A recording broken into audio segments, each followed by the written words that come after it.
नमस्कार दोस्तों। कैसे हैं? उम्मीद करता हूँ सब बढ़िया होंगे। तो आज बात करेंगे हिमालय की गोद में बसा उत्तर भारत का एक खूबसूरत राज्य, जहाँ हरे भरे बर्फ़ से ढके पहाड़, खूबसूरत हिल स्टेशन और गंगा यमुना जैसी सुंदर नदियाँ और विश्व प्रसिद्ध चार धाम केदारनाथ, बद्रीनाथ, यमुनोत्री और गंगोत्री हैं। जिस राज्य को स्वर्ग और देवों की भूमि का दर्जा प्राप्त है, यह हमारा खूबसूरत पहाड़ी राज्य उत्तराखंड की।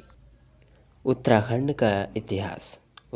का इतिहास अत्यंत प्राचीन और समृद्ध है, जो इसे सांस्कृतिक, धार्मिक और राजनीतिक दृष्टि से महत्वपूर्ण बनाता है।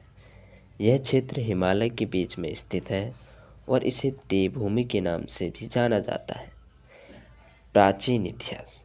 उत्तराखंड का उल्लेख वेदों, पुराणों और महाकाव्यों में मिलता है। इसे पुराणों में केदारखंड और मानसखंड के नाम से भी जाना जाता था। यह क्षेत्र हिंदू धर्म के विभिन्न देवताओं और ऋषियों की तपोभूमि भी रहा है। महाभारत और रामायण में भी उत्तराखंड का उल्लेख किया गया है।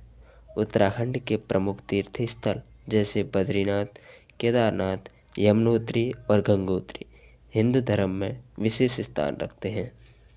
उत्तराखंड का मध्यकालीन इतिहास। मध्यकाल में यह क्षेत्र कई छोटे छोटे राज्यों में विभाजित था। कुमाऊं और गढ़वाल दो इसके प्रमुख राज्य थे।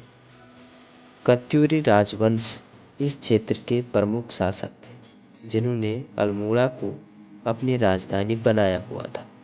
कत्यूरी राजाओं के बाद चंदवत कुमाऊं क्षेत्र पर शासन करना शुरू किया। गढ़वाल में पंवार वंश के राजाओं का प्रमुख राज हुआ करता था। मुगल और ब्रिटिश काल में उत्तराखंड का इतिहास। मुगल काल में उत्तराखंड पर मुगलों का सीधा नियंत्रण नहीं बन पाया, क्योंकि यह क्षेत्र दुर्गम पहाड़ियों में बसा हुआ था। हालांकि कई बार मुगलों सेनाओं ने यहाँ आक्रमण करने की कोशिश करी, लेकिन वो सफल नहीं हो पाए।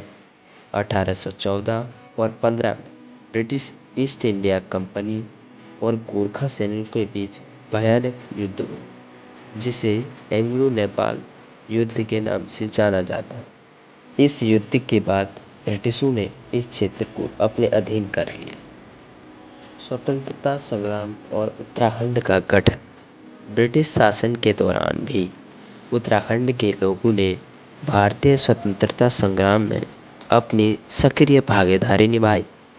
1947 में भारत की स्वतंत्रता के बाद यह क्षेत्र उत्तर प्रदेश का हिस्सा बन गया, लेकिन उत्तराखंड के लोगों ने इसे अलग राज्य बनाने को लेकर